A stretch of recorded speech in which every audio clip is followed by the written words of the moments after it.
YCP మేనిఫెస్టోను copy చేసి TDP కూటమి తన మేనిఫెస్టోను విడుదల చేసిందని వైసీపీ ఎంపీ అభ్యర్థి కేశినేని నాని కుమార్తె కేశినేని శ్వేత విమర్శించారు.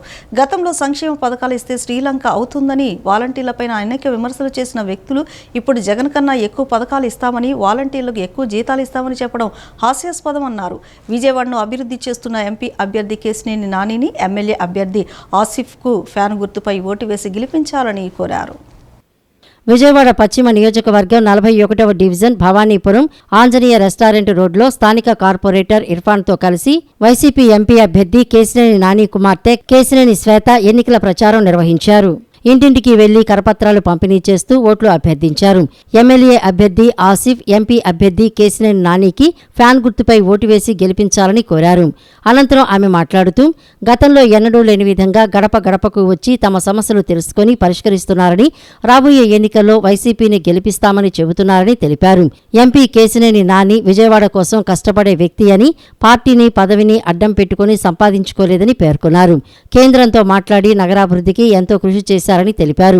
విజయవాడ నగరంలో ఎంపీ నాని అభివృద్ధి కనబడుతుందని అన్నారు. షేక్ ఆసిఫ్ స్థానికుడని, ఇక్కడ సమస్యలపై పూర్తి అవగాహన ఉందని, బయట నుంచి వచ్చిన వ్యక్తులకు ఎటువంటి అవగాహన ఉండదని అన్నారు.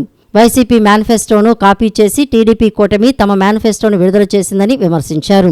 గతంలో సంక్షేమ పథకాలు ఇస్తే శ్రీలంక అవుతుందని, వాలంటీర్లపైన అనేక విమర్శలు చేసిన వ్యక్తులు ఇప్పుడు జగన్ కన్నా ఎక్కువ పథకాలు ఇస్తామని, వాలంటీర్లకు ఎక్కువ జీతాలు ఇస్తామని చెప్పడం హాస్యాస్పదమని అన్నారు. విజయవాడను అభివృద్ధి చేస్తున్న ఎంపీ అభ్యర్థి కేశినేని నానిని ఎమ్మెల్యే అభ్యర్థి ఆసిఫ్కు ఫ్యాన్ గుర్తుపై ఓటు వేసి గెలిపించాలని కోరారు. రోజు నిజంగా పేద ప్రజల గుండెల్లో జగన్మోహన్ రెడ్డి గారే కనపడుతున్నారు. ఎక్కడికి వెళ్ళినా కానీ ఈ పార్టీ కండువా వేసుకుని వెళ్తుంటే చాలా వరకు కూడా అందరూ బయటకు వచ్చి అమ్మ మీరు అందరూ కూడా మా సొంతం, మిమ్మల్ని గెలిపించుకోవడం మా బాధ్యత అన్నట్టు పేద ప్రజలు ప్రత్యేకంగా అందరూ కూడా చెప్తున్నారు. చాలా సంతోషంగా ఉంది. అలాగే మీరు చూసుకుంటే ఈరోజు గత 5 సంవత్సరాలుగా కూడా ప్రతిపక్షాలు ఏ నవరత్నాలను అయితే విమర్శిస్తూ ఉన్నాయో, 5 సంవత్సరాలుగా ఈ నవరత్నాల వల్ల రాష్ట్రం శ్రీలంక అయిపోతుంది అన్నట్టుగా విమర్శిస్తూ ఉన్నారు. అదే నవరత్నాలు ఈరోజు కాపీ చేసి ఈ కూటమి తరపు నుంచి ఒక కాపీ మేనిఫెస్టో అనేది రిలీజ్ చేయడం జరుగుతుంది. అలాగే ఏ వాలంటీర్ వ్యవస్థను అయితే చాలా ఘోరంగా చూపించారో, రకరకాల విమర్శలు, దీనివల్ల నేరాలు జరుగుతున్నాయి, ఘోరాలు జరుగుతున్నాయి అన్నట్టు మీడియాలో మాట్లాడుతున్నారు. మళ్ళీ అదే వాలంటీర్ వ్యవస్థను మేము కొనసాగిస్తామని మాట్లాడుతున్నారు. మళ్ళీ వాళ్ళకి శాలరీస్ ఎక్కువ ఇస్తామని మాట్లాడుతున్నారు. కార్పొరేటర్ ఇర్ఫాన్ మాట్లాడుతూ నియోజకవర్గంలో కోట్లాది రూపాయలతో అభివృద్ధి చేయటం జరిగిందని, ఇక్కడ ఓట్లు అడిగే హక్కు తమకు మాత్రమే ఉందని పేర్కొన్నారు.